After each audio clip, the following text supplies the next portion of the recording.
All right, I think we're live. That's a question. Why does a lot of YouTube channels, why does everyone say we? you know, I just thought of that as I said we're live because I was watching a TV reviewer, HD TV test, really funny Korean guy from the UK does really in-depth reviews, and he always says we, and it's just him. I think he has a wife and stuff, but his whole channel is him. He has no other person helping him. OJ says we all the time. It seems like everybody says we. um, so anyway, it's crazy. But let's start with something. I don't love that I want to bring this up, but I definitely want to bring this up. So this last week, Sunday night, I played 4 hours of I think it was Days Gone the whole time on PS5. Tuesday night, I played for another 4 hours up past midnight on a work week. Just dead tired the next day, regretted it, but played Resident Evil 8 and Days Gone. And then last night, I played Days Gone for probably 3.5, maybe 4 hours. And just like I can't remember the last time other than when I really got into Rocket League. I can't remember the last time in a week period, and there's still one more day. I mean, today I could play. We're gonna be playing Mario Kart 8 later, but I can't remember the last time. I mean, after Breath of the Wild, where I just had long gaming sessions, and that's long for me. 4 hours is long. I have too many other hobbies, shows to watch, movies to watch, working full time, and I like to get at least 7 to 8 hours of sleep a night. So 4 hours on a work week twice, uh, I just I don't know if it's just being reinvigorated by having a new console or what. Because Immortals was the previous week. I played Immortals to try to 100% it before RE8 came out, or Village, and I played that multiple times in the week, 3-4 hours on a stretch. So there's something about, I don't know if it's just having a new console, being excited, and I mean, obviously I'm enjoying the system. I haven't really had too many. I haven't had any real technical issues other than Immortals crash once during a live stream. I was on Wi-Fi and I just downloaded the DLC, and I was just probably like 20 minutes in, and the game crashed. Other than that, I haven't had any issues. Um, but I'm so busy doing this or doing that, gaming. I haven't really played the Octo expansion in probably over a week now. My Switch is literally sitting in a bookshelf as a piece of decoration in my living room because I sold my PS4 Pro and it's now filling the spot as decoration, honestly. So anyway, I'm enjoying the PS5. I'm enjoying gaming in general. Days Gone has really come around. I'm really enjoying that. It got off to a slow start, but it's not. Uh, I don't know if it's the fault of the game or the way I was playing it, but it got really good, and I'm really enjoying playing that. I finished Final Fantasy VII. I really enjoyed that, and I'm looking forward to getting more into Resident Evil Village, and then getting the DLC done in Immortals, and then kind of getting ready for some new games. So anyway, I see somebody had sent me a photo of a list of all the accomplishments that Xbox has done since launch the last 6 months. Now, it's one of those things. I don't think it matters who it is. If you know who it is, you know who it is. And it's like the list of accomplishments was, I'll just, the ones on top of my head. Uh, got rid of the paywall for free to play. Or free to play games are now free to play, actually free without Xbox Live Gold. First accomplishment. Then it was Xbox Series X refrigerator. Um, revealed Perfect Dark, revealed Indiana Jones game, which is Bethesda. They revealed it in January before Microsoft even owned them officially. I'm sure that deal had been done before Microsoft got their hands on it. FPS 100 games of FPS boost mode. Now that's a cool feature. And then one other just completely lame, and it was like a well designed graphic. Some like he spent hours, I'm guessing, on these graphics, making this like with the like picture of the game like in this list, and it said all the accomplished achievements Xbox has done in the last 6 months. What has PS5 done? And it was like serious. It wasn't even a joke. And I'm looking at it. I'm looking at that list, and I'm like, this list is a joke. If you have to put finally removing a paywall for free-to-play games on your system as an accomplishment, that's fucking sad. That'd be like me making this graphic, and the first thing, Sony undid the decision to remove PS3 and Vita stores. Like, it's basically that. Like, the refrigerator is an accomplishment? I'm like, are you fucking serious? Are you fucking serious? The three refrigerators they made, they gave one to iJustine, the other to Snoop Dogg, and they gave the third one away during a contest. That's an accomplishment for your game system. I feel sorry for him. I'm sorry. Like, I feel sorry for that person. If that's all you have to worry about, then that tells me you don't have any fucking games to play that you really want to play. Yeah, there's a ton of games on Game Pass, but if you had genuine games to play, why would you give a shit about those lame and not like Perfect Dark announcement? Like, I mean, I don't even want to get into the Sony, what PS5's done. Like, it's not a long list of, I wouldn't even make a list like that. But you want to talk about game announcements? What about games that actually released, or games that are releasing in less than a month that look amazing? Like, that's not an accomplishment. Ratchet and Clank Rift Apart isn't an accomplishment. It's more of an accomplishment to announce an Indiana Jones game that Bethesda announced. Like, it's just sad, man. It's just fucking sad. I can't even imagine caring about that stuff. Like, that is console wars. That's like the worst. That's like the crumb side of console war bullshit. I mean, I'd rather listen to Next Gen 720 and those dudes, those ignorant guys bashing Nintendo, and being completely ignorant too, because they're just stupid. They're just dumb. They don't care about that. They think they're dude bros. And they just got to play these realistic looking games. To me, that's just, I can laugh at that, but somebody, actually an intelligent person, cares that much to make this list of these lame ass accomplishments. That's just fucking sad, man. I'm just glad I'm not at that point. I'm gonna be getting a Series X. I don't know if it's gonna be this year. We'll see what they show at E3. It'd just be silly for me to have one right now, because what am I gonna play at? Like, am I gonna buy?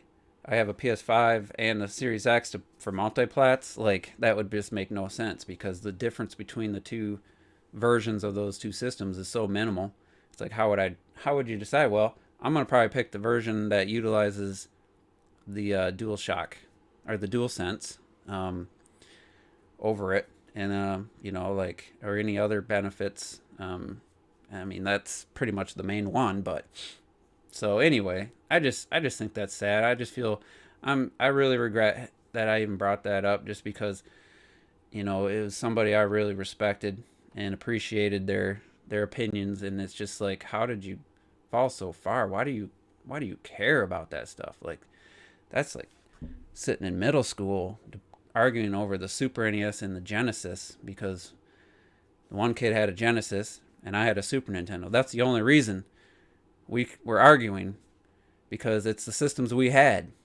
And I didn't think that an adult at this point in life would care about that stuff. So anyway, it's just really disappointing to me. It's just frustrating, and I find it pretty sad. Like, who cares? You got a Series X, enjoy it. You love it, just play it, enjoy it. What do you care what the PS5 is doing? Why does that even register? Anyway, new features and stuff is good, but always comes secondary to new exclusives, which Xbox has not had. What's up, Trizzy? Like, the only reason right now, if I seen that the Best Buy got a restock last week, I missed it. I don't think I would have bought one. Is just so I play Rocket League at 120 frames per second, 4K, with an Xbox controller, because I can't. Muscle memory is too strong. I can't.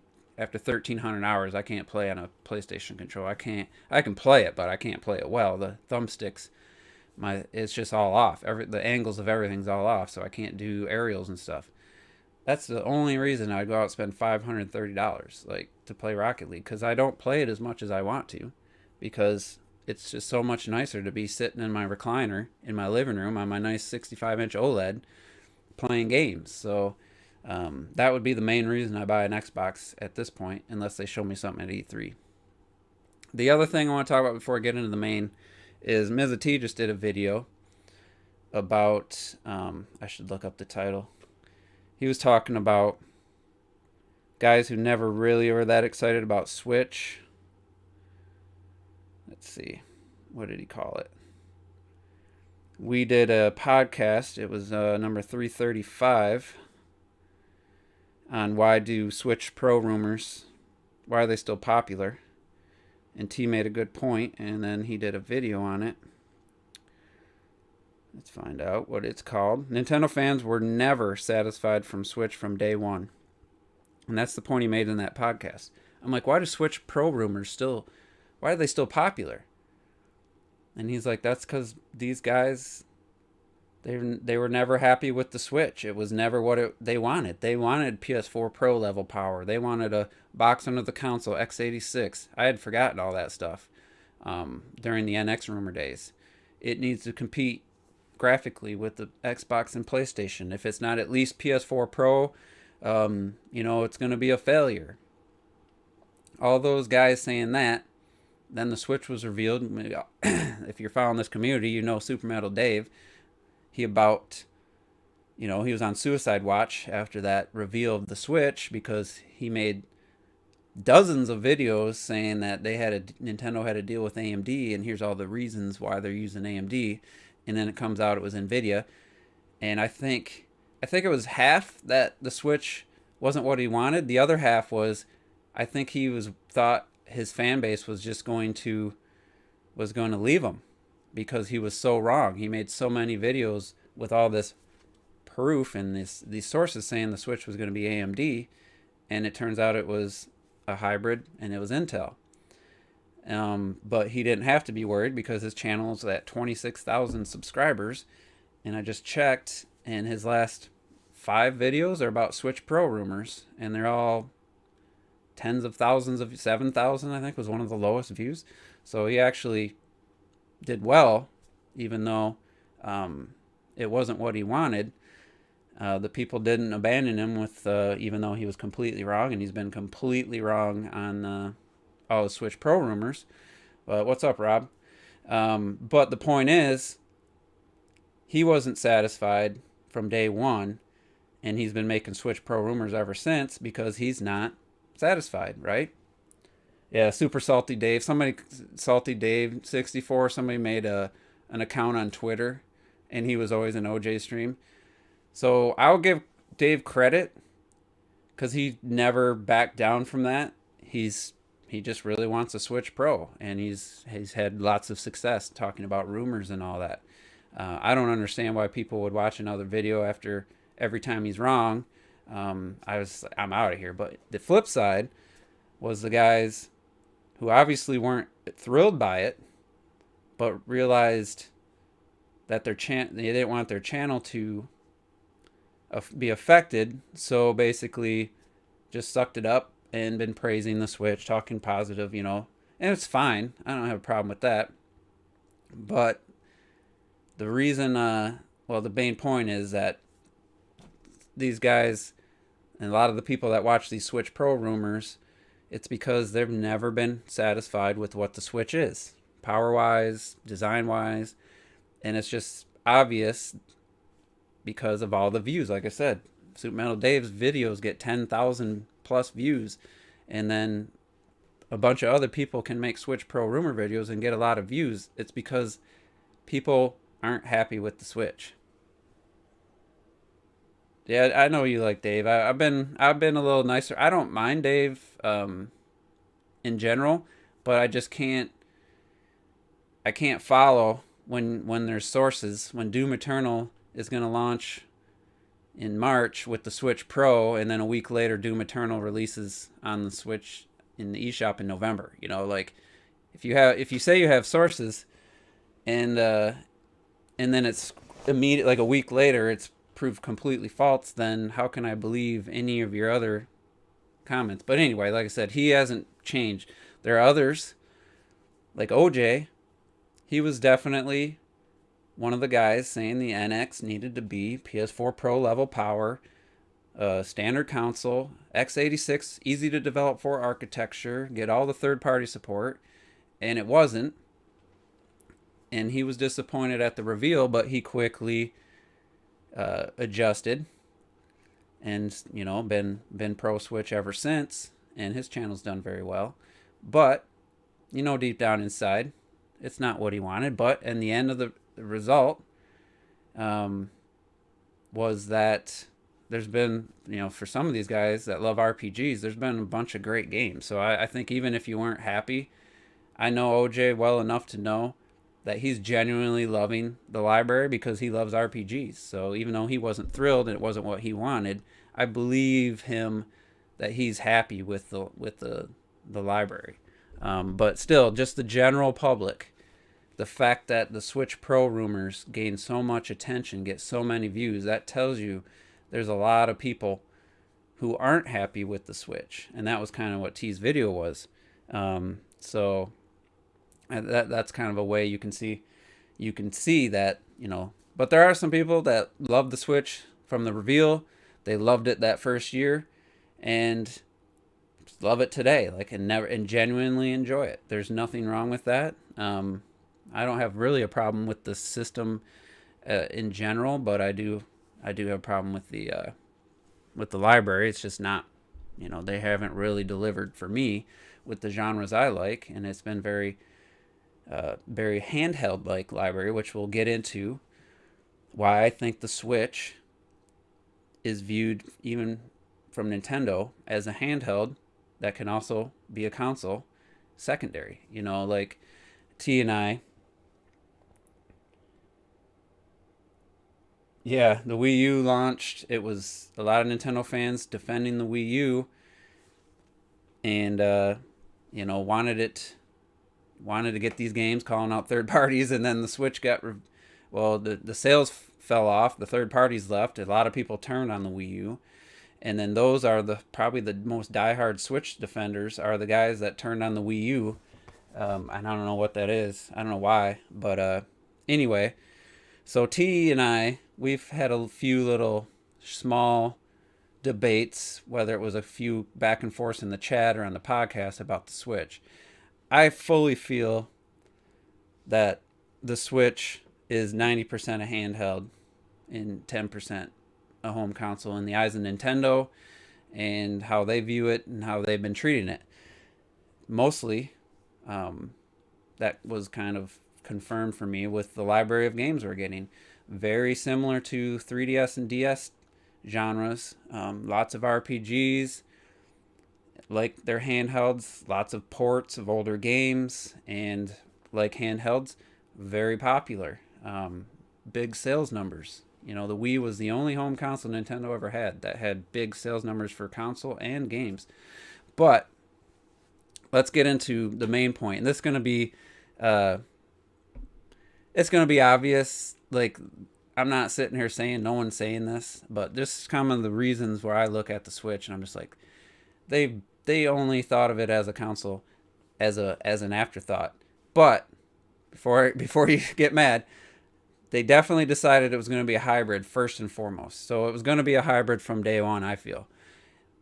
But once they were decided was going to be a hybrid, every design decision after that had to be as the handheld, because you have to get the handheld part right.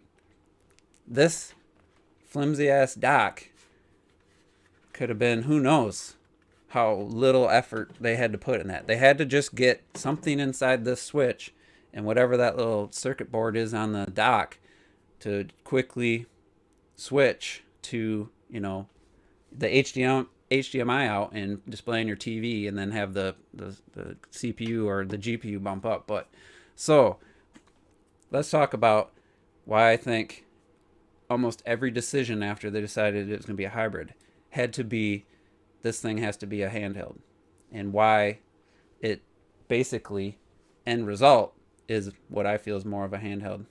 Retro Switch is different. It's being praised for the exact same reasons people hated the Wii U for. Exactly. It's actually worse in many ways. The online was ripped apart on the Wii U. It was free, but it was ripped to shreds. The online features and stuff was better than what you're paying for. Because the Wii U had virtual consoles. In the carryover games, you only had to pay, $1 for?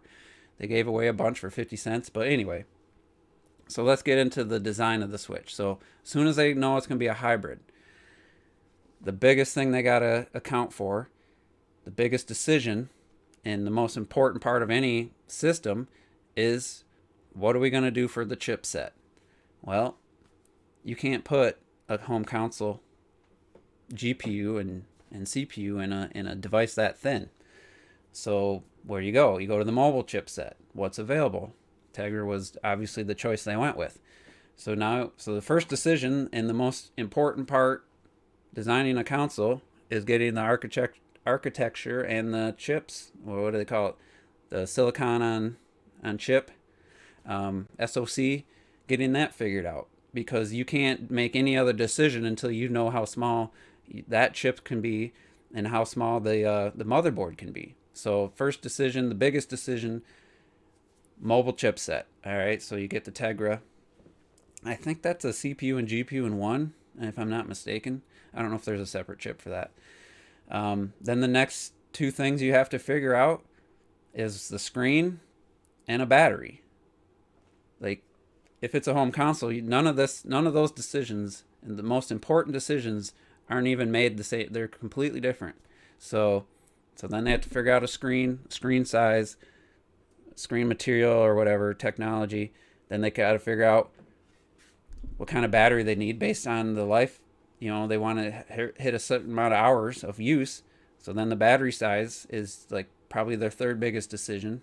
And this is just my speculation.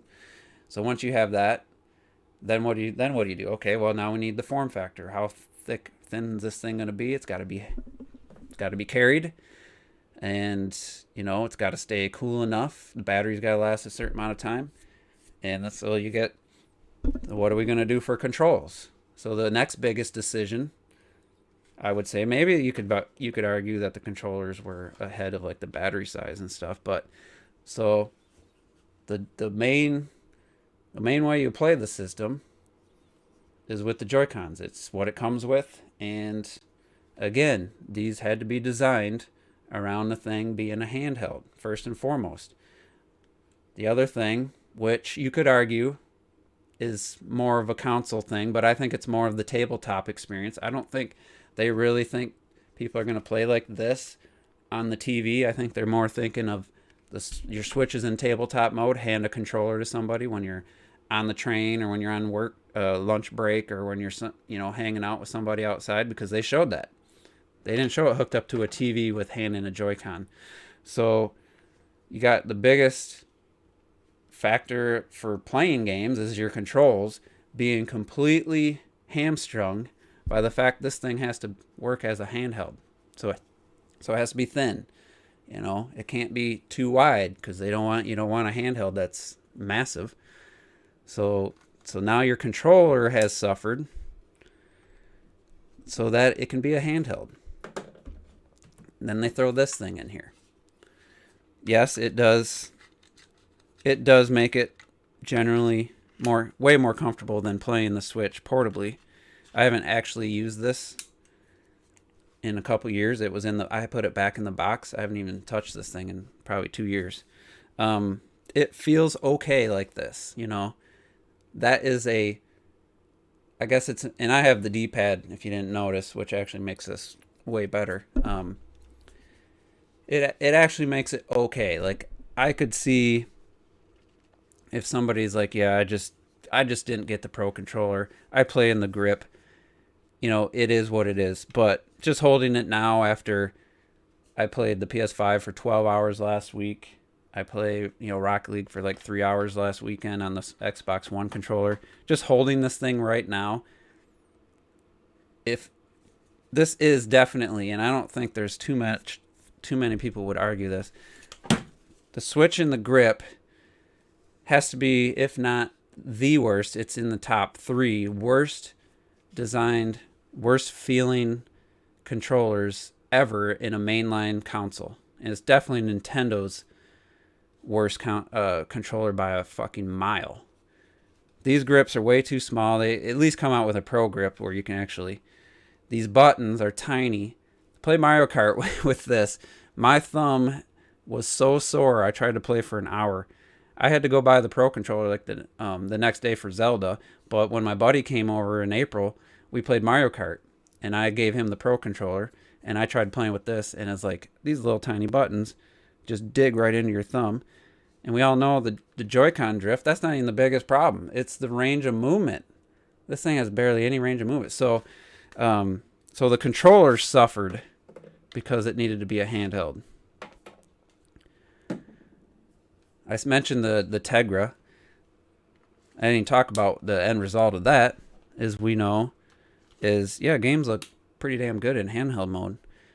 But when you blow them up on a TV, because they had to go with the chip they went with to fit into a handheld, now it's affecting the end result, the visuals of the game, the loading times of games. Luckily, Nintendo updated some games so that the CPU actually clocks to full 2 megahertz, and I think it was Odyssey and Breath of the Wild loading times were greatly improved, but only during loading times.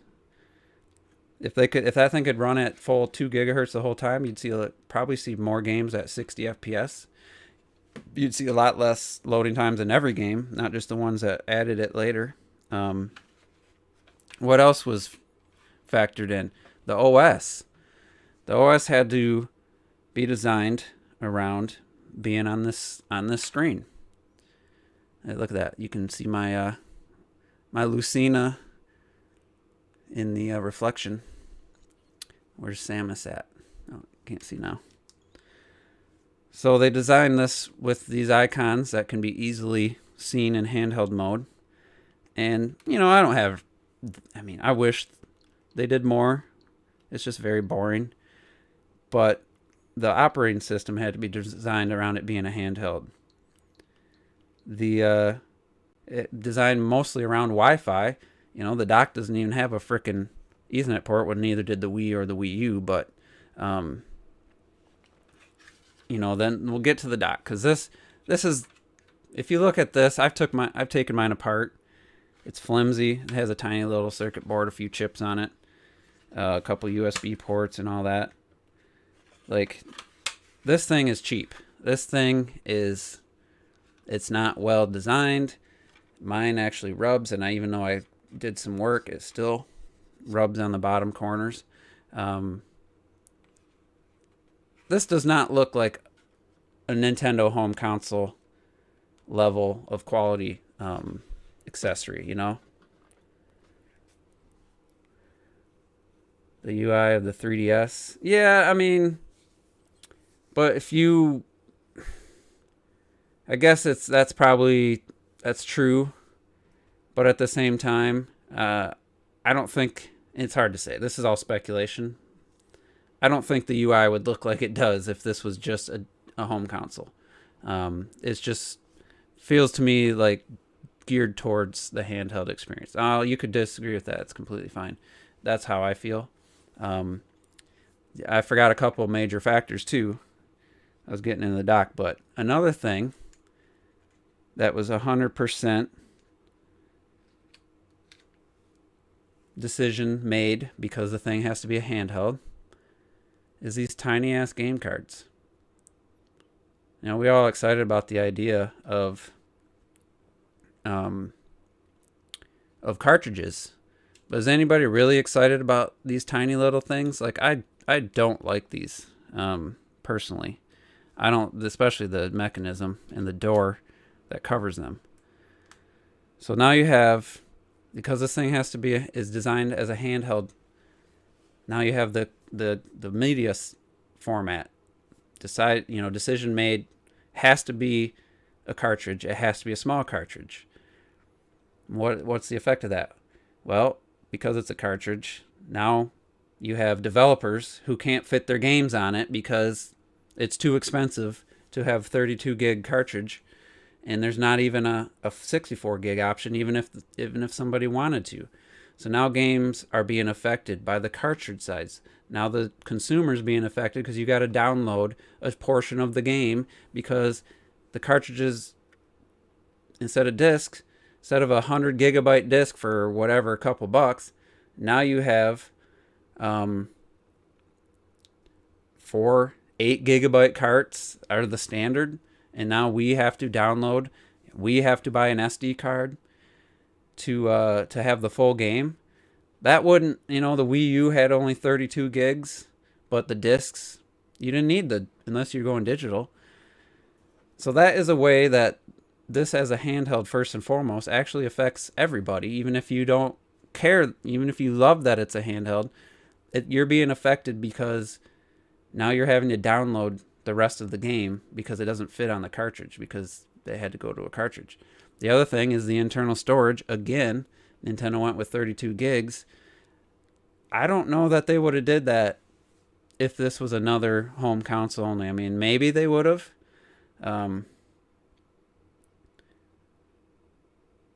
Yeah, I mean, I would rather have the 3DS UI, to be honest, on the Switch, but I don't think the PlayStation's it's not, it looks a little similar, but it's a completely different experience. But anyway, the internal memory, they might have done 32 gigs again. If they had a disk drive, then it wouldn't have been as big of a deal, I guess, because unless you bought digital. But one of the other negatives of this being a hybrid is you can't hook up an external hard drive. You can't, a terabyte hard drive. I have one sitting right here. I can't use it. So it's just almost every design choice, as soon as they said it was going to be a hybrid, had to be designed around it being a handheld first.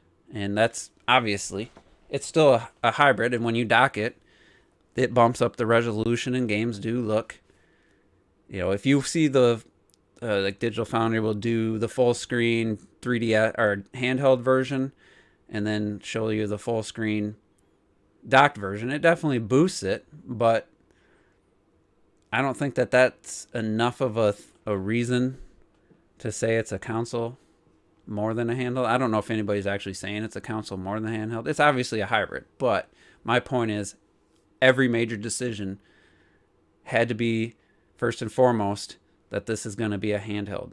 So that's kind of my take. I don't know what you guys think. And I've said since day one, I want to make this clear. This is not what I wanted day one. If you watch I think we did a podcast, or I don't know if I did a live reaction, or I think we did a podcast right after. In the months before, I was talking with OJ about the things I wanted the NX to be and features I wanted to see again from Wii U, and it was like Miiverse, off TV play, which I got off TV play, even though it's super uncomfortable because there's no ergonomics. But I never wanted the hybrid. If you guys remember, Robert, I was surprised he was so excited. Like, dude, you hate handhelds. Why are you excited? And I forget what his reasons were. But I was just like, this isn't what I wanted, but it looks better than I expected. The rumors were suggesting it to be. And, it's got some great games in 2017, so I didn't care that much. But I never tried to pretend like it's everything I wanted it to be.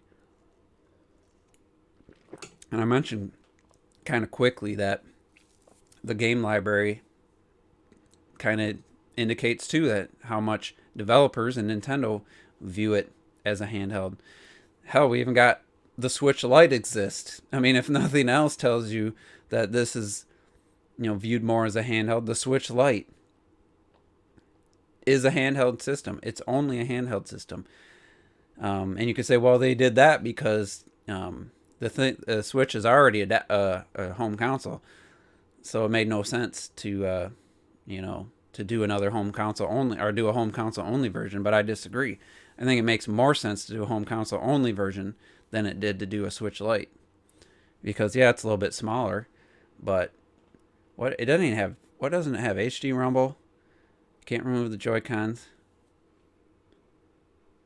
Where are the handheld games from 10 other partners? Bravely Default 2, Octopath Traveler, Monster Hunter Rise. Like, what other Nintendo home console had gotten a brand new Monster Hunter game?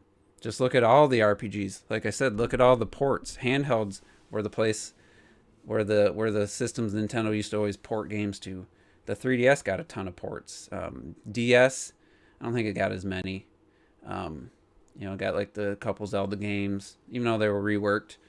I feel like the Switch has gotten a lot more of the handheld style, and like you guys disagreed with me, but if you look at some of the biggest games, the best games on Switch, the previous entry was on the 3DS, not the Wii U. Like, I know the Wii U didn't get a lot, but Animal Crossing, huge on handhelds. If you look at New Leaf sales versus the home console sales, it's like 2-1, 3-1 or something. Most of the Animal Crossing sales were on 3DS until the Switch version. Luigi's Mansion 2 was a 3DS game. Then we got Luigi's Mansion 3, which is a really proper home console feeling game, no doubt. Link's Awakening was a handheld only game. They brought that back. You got I had a longer list at one point. I'm trying to think. I lost track. Monster Hunter, like I said, what was the home console, Nintendo home console that got a new the Monster Hunter game, not just a port of a handheld, even though the Switch did get one of those. And the Wii U, if the Wii U sold 80 million at this point, it probably would have got a Monster Hunter. So I'm just saying, I look at the library as somebody who doesn't really get into handhelds. I think I had 10 games on my 3DS. I had maybe 8 games on my DS. I don't know, 8 to 10 games on my Game Boy Advance. And then my Switch, physically, I think I have 10 or 11 games on my Switch. I'm looking at, where are these? And we're going to get Breath of the Wild 2 at some point. That's going to be that, Mario Odyssey. Those, are the big, like, this is a home console experience type game. Age of Calamity. Yeah, Monster Hunter Tri. Wasn't that? It was Tri Ultimate, though. That was a Wii game. Yep, it was ported to Wii U. That's right. I forgot about that. I was thinking of the Wii U port. I was thinking that came from 3DS. That came from Wii. Either way, that's not my main argument. I see select. I'm just looking at what I'm used to, the types of games I'm used to from a Nintendo home console. That I'm not seeing. As I don't buy a lot of games. We all know that. If you look at the types of games I always buy from Nintendo, I'm just not getting those. So it's just more of a specific to me situation. But I feel like a lot of the 3DS, type games, Miitopia's coming. What was that? I don't remember who published it. That World Ends With You came. Like, every once in a while, they'll bring a handheld game. We'll get a sequel on a home console, but I think definitely the Switch is getting more. Yeah, 2017 felt like a home console. 2018 started to fade. I think I agree, and maybe the Switch Lite sales are actually way lower than I thought. I thought it would be the number one version in Japan since it came out, but it's pretty. I think it's at. Shit, I just had those numbers. is the Switch Lite at 7 million and the main Switch is at 15 million or something. It's it's like 2 to 1 with the regular Switch, but I don't know. That's just how I feel, and it's just I mean, just looking at it factually, it's obvious they had to, every decision had to be made around it being a handheld, whether they view it internally as a handheld, who knows? That's what I feel. Um, and also, uh, it's a whole other discussion. I don't want to get into the whole like where all the other games, where all the new games with all the money the thing's making. Maybe we'll start seeing them. Maybe this year, end of this year, maybe next year. I've given up on that, but what was one other thing I want to say? Oh, I was just thinking about the power and stuff. There's certain people. One I mentioned earlier, like talking about the list he made. Loves to talk about how he called things. He was right. He predicted. He's so smart. He predicts things well before anybody else. Not talking about Mizzy, because he called the Switch outselling the Wii like first person, no doubt. One of the first things, I was the first person in 2017, as soon as Doom 2016 came out, and they said, oh, it's going to run it. We're targeting 30 frames per second. I saw how it looked. I was the first person I thought, like, maybe somebody else did it, but first person I know that mentioned, hey, I think we're already kind of at the line for third-party games. Like, I don't see some vast improvement to third-party games, and I was worried about third-party support for current-gen games at that time. We're talking November 2017. There was a lot of people still optimistic that we were going to start getting day and date, start getting these major games consistently because Nintendo had said that it's easy to develop for. That turned out not to be true. Other developers have come out and said it's like a year process. It's very challenging getting their games running on the system. Like Ori and the Will of the Wisp. What's the name of that studio? Moon Studios. They had to like basically redesign how the game loads and like the textures and stuff just for the Switch version. It actually benefited the Xbox version because they had to completely rethink how to do it. So I was the first person I know of questioning, like, I don't think we're going to get the third-party support a lot of people were saying. Now, we have gotten some bigger titles. You got Mortal Kombat 11. I don't know how many, not Monster Hunter, Dragon Quest 11, but that was already announced. Help me out thinking of some current-gen ports. We got Doom Eternal. Doom Eternal's slightly better than the original Doom as far as the frame rate. The Wolfenstein games, which I think are terrible, so I don't really care. Got a bad version of Outer Worlds. You got the sports. You got FIFA and NBA. We got the Immortals port. It's okay, but it's not. It launched in a poor condition. Starlink, which was pretty well done. I mean, am I forgetting some? Like that? That's not a lot of current gen third party ports. When a lot of people were optimistic, I feel like I called that shit. Like back in November, I was like, man, that line. I think we're already at the line where it's like you're tiptoeing over the line where it's not even worth it. So just want to pat myself on the back because some other people like to do that. The other thing, I think that was that the. I feel like there was one more thing I wanted to say, and then I just kind of. Yeah, we got Persona 5. Yeah, what is that? The Mushu game. Yeah, I wouldn't I wouldn't count that as getting a major. I mean, for those fans, I think even people that like Persona, I don't think really cared that much for that game. But they brought the Samurai Showdown. How many of you have ever seen that game in stores, on the eShop? Has anybody ever? I wonder if more than 10,000 people bought Samurai Showdown on the Switch, the new one. There's just so many games that it didn't come, and guess what? Guess why? It all stems from every decision Nintendo had to make this a handheld. You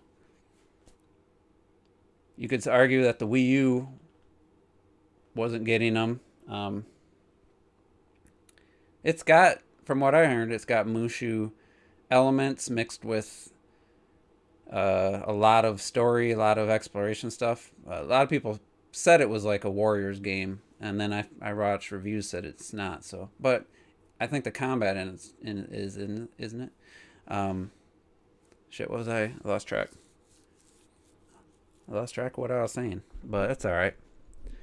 I'm just kind of reiterating, pat myself on the back a little bit for calling that shit. But yeah, the power, because this thing had to be a handheld. Developers, even if the ARM architecture is better, I was talking about the Wii U. You know, the Wii U wasn't getting great ports, but the problem was wasn't that it was less powerful by and it was a different architecture completely from like PlayStation 3, but they weren't utilizing it. From I think it was Call of Duty, the Black Ops 2, they only used one of the three what do you call them? Process. Now in the CPU has three cores. It was only using one, so no one was really taking full advantage of the Wii U, and the thing just stopped selling. So then you weren't going to get good ports. So who knows? No reason to expect anything from third. And I'm talking about all the people that were expecting Rebay. Talk about all the people who thought, well, we're going to get third parties now. When I started questioning, like, I don't know. I think we're already at the line. I don't think we're going to get a lot of these. And there was a lot of optimistic people. So if you look at the history, obviously, but GameCube had really good third-party support. N64 wasn't as good, but GameCube was amazing third-party support. We had some pretty strong third-party support, getting exclusive versions of games, and it's like I thought that was going to happen, but I think we're at a point now with technology, with the whole upscaling, DLSS and all that, where we might see the next generation where Nintendo's system, even if it's another hybrid, where it could be a situation where it's more possible to get games. But by the time that comes out, what we're already seeing from like Ratchet and Clank Rift Apart, what are third-party games?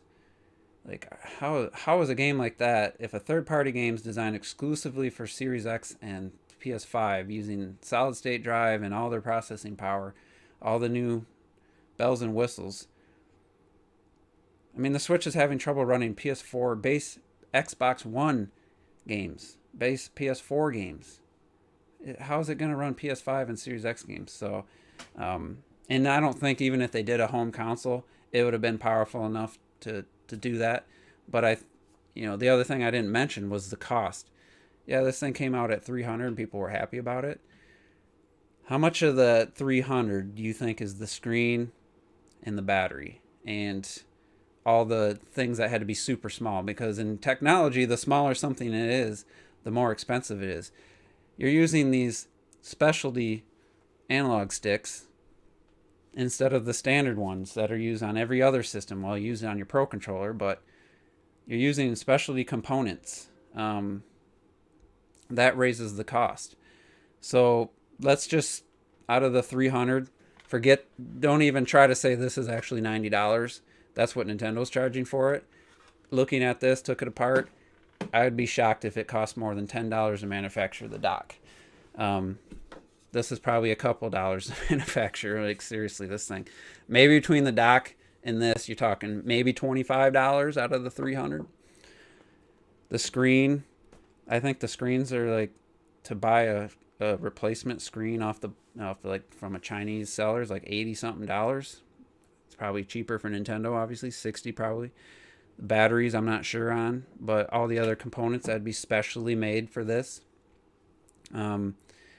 So you figure if they did a home console, it would have been less, 200 or less with the Pro Controller, and with the same level of power. And for the 300, who knows what we would have got. So anyway, it's not. I didn't really plan on just like ripping the Switch, but I just think, it's pretty. I don't know if it's interesting to you guys, but I just find it interesting to think of the, some people think, like, I only play mine as a home console. I don't think of it as a handheld. Well, I don't play mine as a handheld either. But at the same time, that's how I view it. And I think that's how Nintendo views it. So that is, that's just it. It's just an opinion, just my thoughts. You probably disagree with them. It's fine.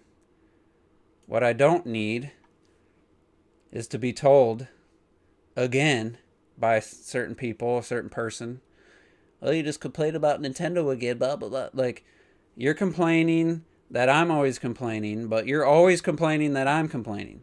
So how are you any better? Like, why are you watching these videos if you always complain about us complaining about Nintendo? That's what I want to know.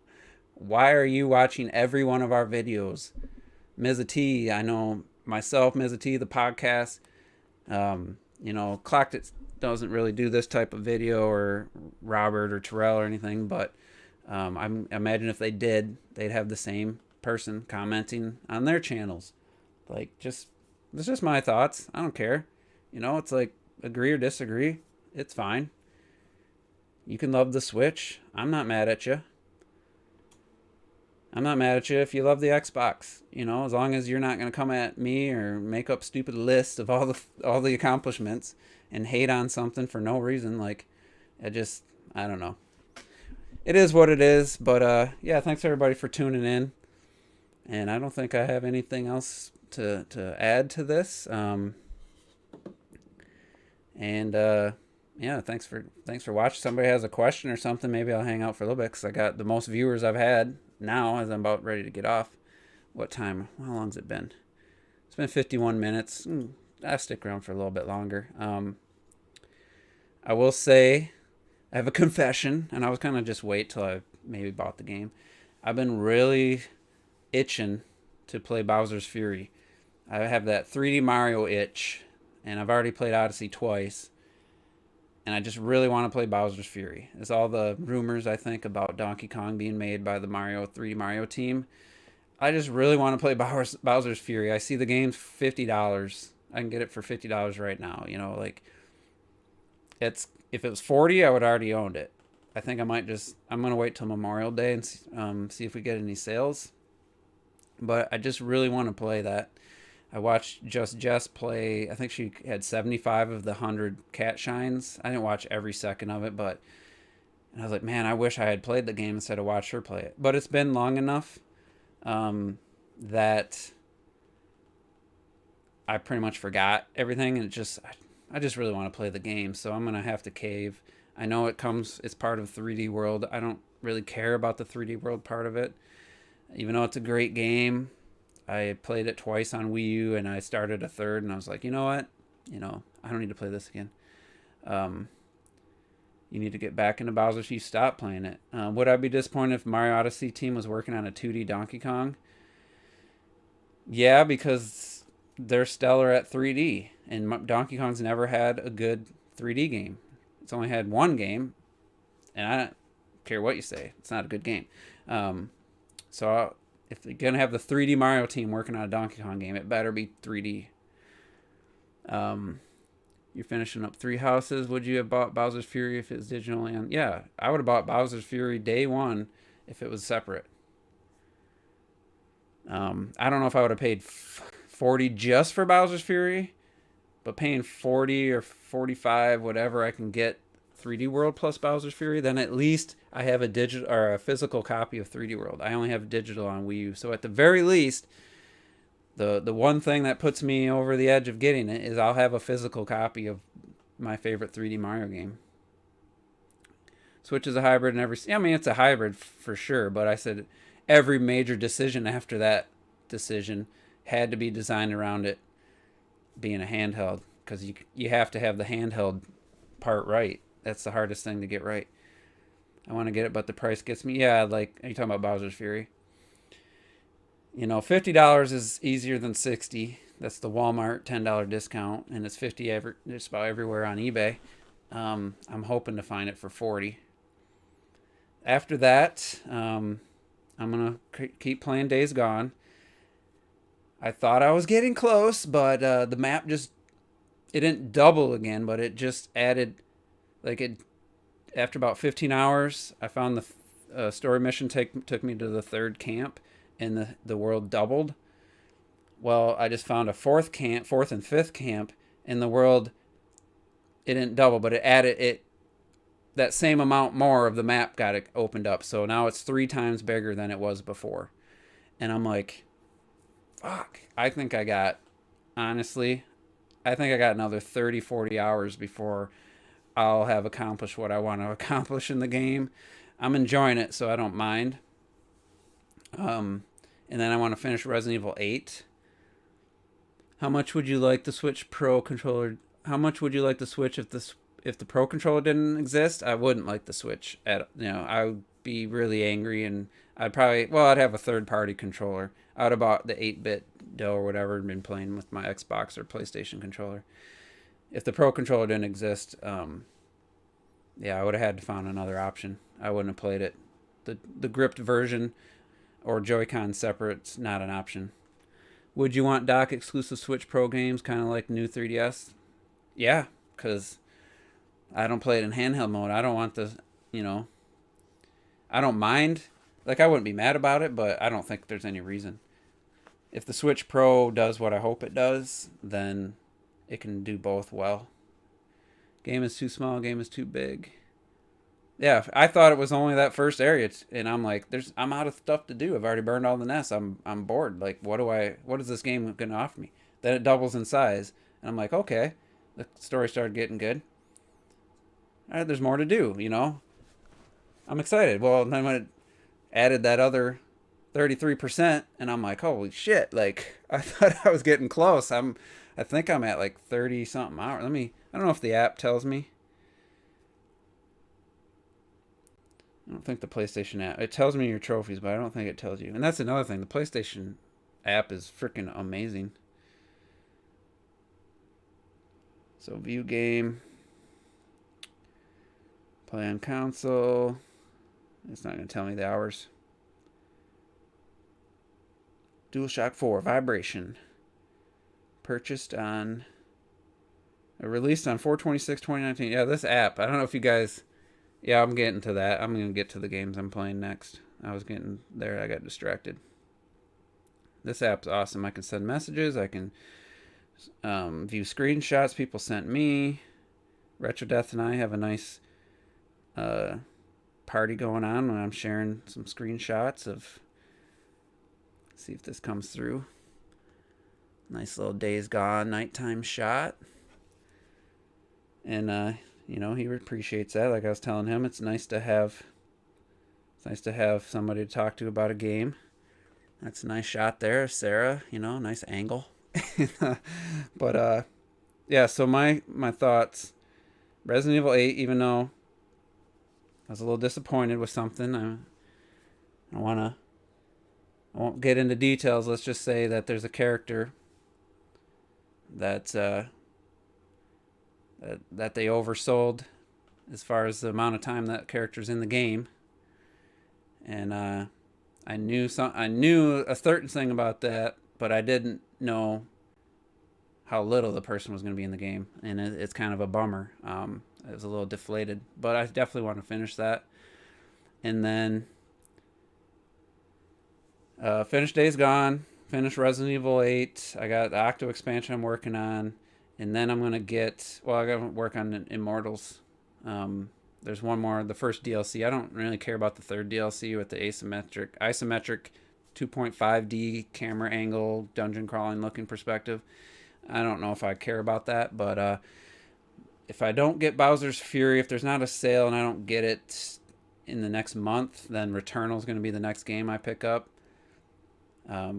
Hopefully, I know a couple people that said that it hasn't crashed on them yet. OJ said he had one crash. A couple people commented it has not crashed. I think Robert Rule 2 said it crashed once.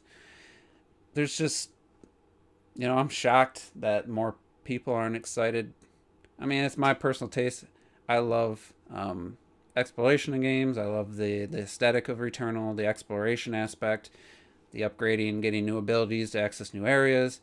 The Doom Eternal hectic shooting aspects, and then if you're a big shoot 'em up fan, there's that aspect plus the roguelike aspect. So that's definitely the next game I really for sure am getting. And then Bowser's Fury could happen if I find it for $40. I'm picking it up. I'll get Ratchet later. I'm more concerned with Returnal. I think Ratchet is going to be a fun game. I don't know. I think I'll definitely like Returnal more.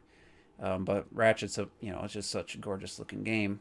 It's a must buy just from that. But I think it'll still be a fun game. All right. I am Advisor Grunt. I am just dumbfounded. Nintendo thinks they can pull another 4 years out of the Switch. Me too. Maybe they'll bring a new set top real console that will alongside of the work alongside the Switch. I'm dumbfounded. They think this thing has more than 2 years. Honestly, it's like they didn't learn their lesson. The Wii, after 4 years, was still selling boom, banger, 20 something plus million. Year 5 starts to slow down. Year 6, it just fell off a cliff. Maybe they think having certain games will fix that. Maybe they have a plan. I just can't see that thing going another 4 years. I think, yeah, they said it's about halfway. Just there's no way if they don't do something. Yeah, Breath of the Wild 2. I made a video about this. I'm excited for Breath of the Wild. Don't get me wrong. That's going to be another. It's hard to say for sure, but I mean, I'd be shocked if I don't have 100 plus hours in Breath of the Wild 2. I'd be disappointed if it's not a 100-hour plus type of game like the first game. But Breath of the Wild 2 is exciting. But do you want Breath of the Wild 3 on the Switch? Do you want Odyssey 3 on the Switch? Do you want Mario Kart 10 on the Switch? No, at some point you get a couple games out of each one of these franchises. Where can they take it without having new, you could say, well, power doesn't matter. Well, it does, because that it can expand what they can do. And I made this argument over and over and over.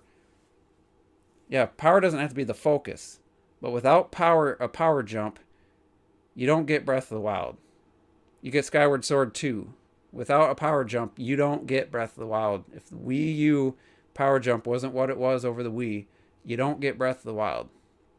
I know Xenoblade Chronicles ran on the Wii, technically, but it's not even close to Breath of the Wild. So without another major power jump, the games aren't going to evolve. They're not going to be able to do new things. Your mind isn't going to get blown by whatever the new thing will be. Like the physics system in Breath of the Wild. Well, what if the next amazing thing to be added to Breath of the Wild goes along with the physics? What if it's like, you could laugh at ray tracing, but the thing about ray tracing is if it can be used for puzzle elements. They did it in the Minecraft RTX. You can have a puzzle where you have to blend colors using like gems and shine light through them to get another color. Yeah, you could make that. You could make that happen without ray tracing and stuff. That probably happened before, but that's just one small-minded example that I could think of. Just the solid state drive. I know people made fun of that when it was announced. The difference just in the game, just in the user experience, having games load in seconds. Resident Evil 8. I don't know I know that once you're in the menu, which only took, I didn't time it. I feel like it took 5 seconds. Once you're in the continue menu and you hit that button, you hit the X button to continue, it's 3 seconds. You're playing the game. So it's under 10 seconds total. It's, I have to time it fully, but it's under 10 seconds. Resident Evil 7 was almost 3 minutes. It was 2 minutes and 40 seconds if you didn't suspend the game to hit X to start the game. To get to the menu where you could continue your save file, it was 2.5 to 3 minutes. Now that's just loading time. That's just a user experience. But when you implement that into games, when you have that reduced time, that can open up the doors for, like they said, game development. Now you still probably want, like a Metroid Prime game, to have doors breaking up sections. Like that's what think I want. That's what probably you think you want. But what we don't know is what happens if they remove those doors. We don't know what it could we don't know what that could open up for the series. It might not work, but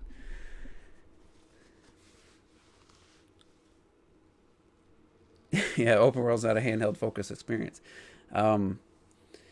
But you know what I mean? Like Breath of the Wild 3, if it releases on Switch, it can't be much more than what Breath of the Wild 2 is going to be, you know? Like you hit a wall at some point.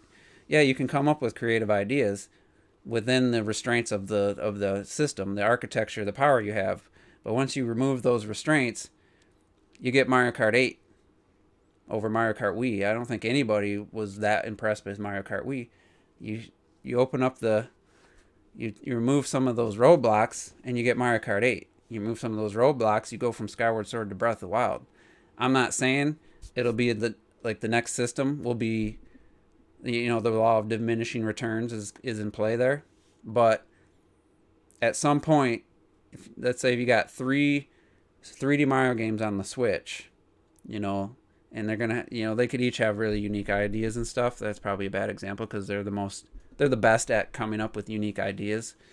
But I can tell you right now, I don't care who you are, what you say, when the next generation Nintendo console comes out and you see the next 3D Mario game looking better than Luigi's Mansion does, running in 60 frames per second, you're going to be like, damn. Like, you're going to be like, damn, that game looks good. You're going to be happy. You're going to be excited. You know, like, there's nothing wrong with that.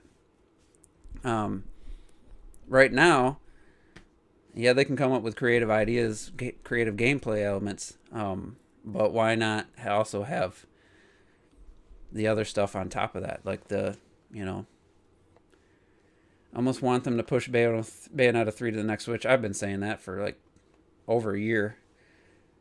I think it was after Astral Chain came out. Yeah, sorry I clocked it, but when they showed what that game, well, it has the two characters and stuff, so that's probably a factor. But when that was revealed to be 30 frames per second, I was immediately worried about Bayonetta 3 because I'm like, it's still gonna be a great game. I'm more worried that the director quit and left Platinum and the game's in high, who knows, development hell or whatever. I'm more worried about that. Don't get me wrong. I'm way more worried about that. But when I realized that Astral Chain was only going to be 30 to get the level of visuals they got, so they could have the Chimera on screen, and they had big bosses, but it didn't have as much going on. Like some of the lower end enemies that were you had like more than a few around you. Those are pretty low level, nothing amazing going on. But I was just worried about Bayonetta 3 at that point. It's like, man, Platinum's having trouble. They always go for 60, whether they hit it or not. And now they're locking it to 30, but it was a consistent 30. So, and I'm not saying Bayonetta 3 will be bad if it's 30 or unplayable. I just, I was a little concerned at that point. That's all I'm saying. I hope I'm wrong. And if it comes to the Switch, I totally hope I'm wrong. And I'm going to say one more thing. I'm going to get out of here for real. I was talking about this earlier about, someone making lists about all the achievements Xbox did. I just want to say, and I'll reiterate this when we do our E3 discussion, which is going to come up pretty soon. I hope, like legit hope, like it gets me a little bit excited to even think about the possibility that Microsoft has an amazing E3. Like, I would be thrilled if Microsoft had an amazing E3. I want them to kill it. I want them to crush it with games, not just CGI trailers, not just announcements, in-game gameplay running on the Series X of great-looking games coming out within the next year. I'm not talking late 2022, 2023 shit. If that's all you got in CGI trailers, I'm gonna be mad. I want the Xbox E3 to crush it, like absolutely crush it. Even though it does suck for like Bethesda fans, that don't plan on getting an Xbox, it's a little, to me that's a little bit I don't want to say dirtier of a way to get people to buy your console. Just spend $7 billion and buy a big publisher versus building studios up. But at the same time, I want Microsoft to have an amazing E3. It only benefits me and gamers. Like, I don't see a negative to Microsoft. The only negative is hearing certain birds chirping, getting on their high horse. They're already on their high horse for no reason right now. That's the only negative to Microsoft killing it at E3 is having to listen to certain people who will be all of a sudden on their soapbox. I told you they're going to have games. We want them to have games. Jesus Christ. The other thing, I want Nintendo to kill it at E3. Even more so, obviously. I want their E3 to just shut me up and give me nothing to say for the next 2 years about the Switch, about the games. That's what I want. Now you can say, well, don't expect everything. Don't expect Metro Prime 4, Bayonetta 3, Breath of the Wild 2, Wave Race, new 3D Mario game, 2D Metroid. Don't expect that. You're going to be disappointed. I'm not expecting all that, but I want that. Like, I want Nintendo to be like, this is what we've been working on since 2017. You know, we put out a couple bigger, really good games, but this is what we're trying to get lined up. Shit happened, and now all these games are just like Xbox. I want a steady release of amazing games, and then you won't hear another peep from me about the Switch, its lack of power, being handheld. I don't care at that point. I just want games to play. More than 3 from Nintendo in a year. That's what I want. I want Sony's next state of play, whether it's after Ratchet and Clank comes out, or before E3 or after. I want the next state of play to be like Horizon Forbidden West gameplay looks amazing. God of War Ragnarok gameplay looks freaking amazing. Actual Kana, I think it's Kana. Here's just somebody playing the first 10 minutes of the game. Here's what the game looks like. I want to see that. Here's a new IP. Here's something you weren't expecting. What I don't want, well, another thing I do want, Last of Us Part 2. Here's a free upgrade. Horizon, here's a free upgrade for PS5 owners. 60 frames per second, 4K. You know, the FPS boost stuff. You know, I want that for those games. I want that for Bloodborne. Why? I don't think it's going to happen. They didn't do a PS4 Pro version. I want them to announce some cool stuff like that. Like, enhance your PS4 games even further. You know, Microsoft's leading the pack with the FPS boost. Announce that. What I don't want to see is Last of Us Part 2 remastered for $70 and you don't get a free upgrade. Your save file doesn't carry over. I don't want to see that. I don't want to see The Last of Us remake, even though I'd rather have that than The Last of Us Part 2 remastered, just because it's less of a slap to the face. I don't want to see that they don't have anything. I don't want to see that they don't have anything for the holiday. Horizon pushed to next year. God of War next year. I don't want to see that. I want all 3 plus the third parties to kill it. Like, if you don't want that, if you want Sony's to be bad, or if you want Xbox to be trash, I gotta question you as a gamer. Like, I don't see why, unless you just Microsoft did something to you and they screwed you over big time and you can't forgive them. You're pissed that they bought your favorite company, your favorite studios or something. But why wouldn't you want to see great games get shown, for a system? So the reason I'm saying that is not for, I don't think anybody watching this is, I'm thinking of the guys making lists of all the things the PS5 does bad, or all the things the Xbox does bad, or why Xbox sucks, or why PlayStation sucks. Those types of people, you just know they're hoping that the E3s are bad for the company they don't like. Like, I'm assuming that. I can't get myself into that mindset. I've always been disappointed with Sony's E3s. You know, they stopped doing it a couple years ago, but I've always been fairly disappointed with their E3 presentations. Xboxes were mediocre at best because they just show a bunch of multi-plats. It's like, yeah, great, you're showing me this game that I'm going to be playing on my PS4 or on Switch, cool, but I just never felt like their shows were that good. But I really want them to be good. So are you guys excited for E3? Do you want to see a company maybe you don't support be good, or would you rather have their E3 be bad? I can't really understand that mindset, but I guess I'm not hating you if you do. But yeah, so that's the last thing I want to say. I'm excited. I want some good stuff to be shown. I want a reason to get the Series X this year. I'd be happy if I could, if there was that reason. If it's next year, that's next year. If it's 2023, that's, that is what it is. That's not what I want, but I'm not gonna buy it before I really feel I need it. And Switch Pro, another thing, I don't know. The Switch Pro would really have to do something amazing because, like I said, it was in that podcast, the 335, I think it was. Like, why are Switch Pro rumors still prevalent? What am I gonna do with the Switch Pro? Am I gonna play Breath of the Wild for a fourth time? Like, am I gonna play Odyssey for a second time? Like, what am I gonna do with the Switch Pro if they still don't have the games that I'm looking for? You don't care. I mean, you don't care in the way that you're not hoping it's bad, right? It's like you might not hope that it's a good press conference, but I'm just curious if anybody's like hoping it has a bad conference. You might not care about Microsoft's E3, but if they had a great E3 to the point where it's like, holy shit, like, I think you'd take notice and you wouldn't be mad at it. I'm guessing. It's fine not to really think about it if you don't have the system.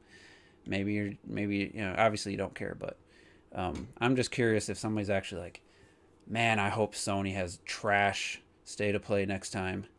Man, I hope Xbox's E3 was a disaster. Like, I don't feel that way. Like, I can't put myself into that person's shoes and try to think that way. So, but anyway, I'm gonna watch some movies tonight. We're gonna play some Mario Kart, but I picked up I'm building my 4K movie collection. I don't have a 4K projector, but I'm building up the 4K. So when I do, yeah, EA shows are always bad, and I guess I don't mind. I don't mind if those are bad. They're so unwatchable, though. They're not even bad, so it's good to watch. I would love to see anything that hypes me up again, like 2017. I mean, I'd be thrilled with a 2019. Even though I didn't buy Link's Awakening, it was still cool to see the remake with Mario Maker 2 and Astral Chain. I didn't end up loving Astral Chain, but great announcements. I was excited. That year.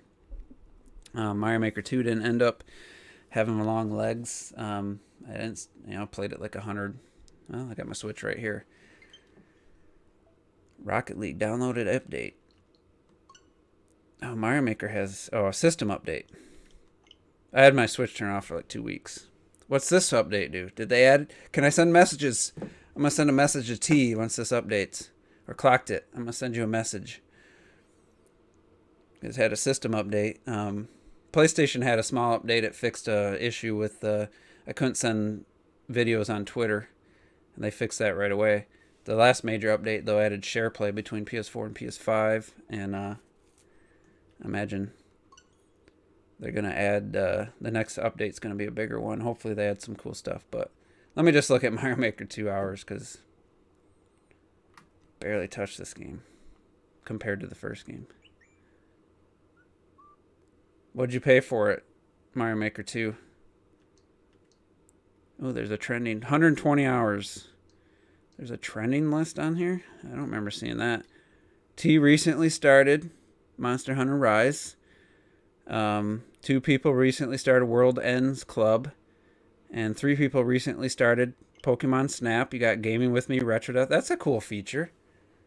When did they do that? I haven't used my Switch much. That's a cool feature. I like that. 10 people recently played Smash Brothers. Okay, if I saw, let's say there was an indie game I didn't know about, all of a sudden 5 people. Hades recently played by 2 people, Shadow Fox and Slasher. Shadow Fox has 100 hours in Hades. Oh, you didn't play it on Switch, did you? Clocked it because you're not on here. Our Warriors bravely that's a cool feature. I did not know they added that. Online play invites. Nothing. Friend suggestions. Add friends. Friends list. Let me see if I can send a message to Retro Death. Nope. I can remove or block them. That's all I can do. And view his playtimes. Okay, so they didn't add... they added new avatars? What's my avatar? It's been some months for that feature. Well, I haven't played in months. Let me check my avatar.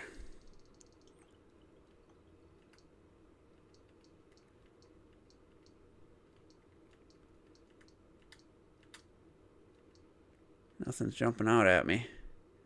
I could put an Octoling now. Now I'm playing the Octo expansion. Some Animal Crossing. I love that they have Twilight Princess stuff and the game's not on Switch. That's fine. Mario. Who? Yeah. What the hell is this? Oh, that's from Captain Toad. Huh? Yeah, not a lot of options there. That was 4 updates ago. Well, that's a cool feature. I like that. Here's the truth though. I don't sit here just harping on Nintendo and then secretly, buying all these games. Since I didn't remember how to close the game. Since October 31st, 2019. October 31st, 2019. Since that day, well, November 1st, 2019 to now, I've bought one new game, Hyrule Warriors, and then I bought, I bought the Octo expansion DLC, and I bought Hellblade for like $7. So that's from November 1st, 2019 to May 15th, 2021. In a year and a half, bought one new game, one DLC, and then one game I already owned. Like, it's not my fault that that they're not releasing genres I like and games in genres I like. It's not their fault that I don't like those genres, but I feel like if you don't really like RPGs, your options are way limited the last couple years. So, for those that love RPGs, somebody in T's video was like, oh man, all I wanted was Monster Hunter, Animal Crossing, Pokemon games, and something else, Fire Emblem. I'm so happy. I'm like, well, no shit, because you got your 4 favorite franchises. If I had gotten if I've gotten Metroid, we got a 3D Mario. If we got we're getting Breath of the Wild 2. What else? Like a great, amazing new 2D Mario, Donkey Kong, something like that. I'd be happy too. So I'm glad you're happy, but you just happen to get on Switch. What I got on Wii U was like a bunch of my favorite genres, games in my favorite genres. So my few favorite genres, but I got a bunch of games in those genres and I was happy. So if you like RPGs and you're happy, then you're like I was with the Wii U. So anyway, I keep saying I'm going to get out of here. I'm going to do it now officially. So thanks for tuning in, guys. Appreciate it. Good discussion. And I look forward to reading comments about how wrong I was and how I always complain about Nintendo. That's my favorite thing to do. And I was talking about watching 4K movies, building up my collection. So I'm looking forward to watching Alien for the first time, like 10 plus years, 15 years. Never been a huge fan, but I think maybe I'm in the right place now to appreciate Alien. I don't know. I had a girlfriend the last time I watched it, not my main girlfriend. So that was like, I want to say 2007 or 8.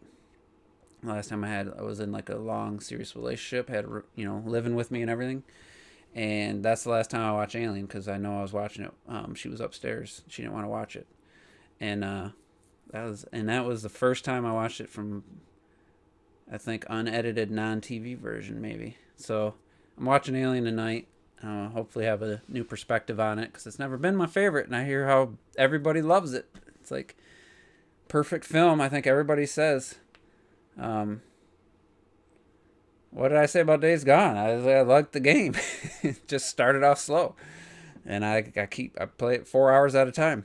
But anyway, thanks for tuning in, guys. This is fun, good discussion, and we'll see you next time.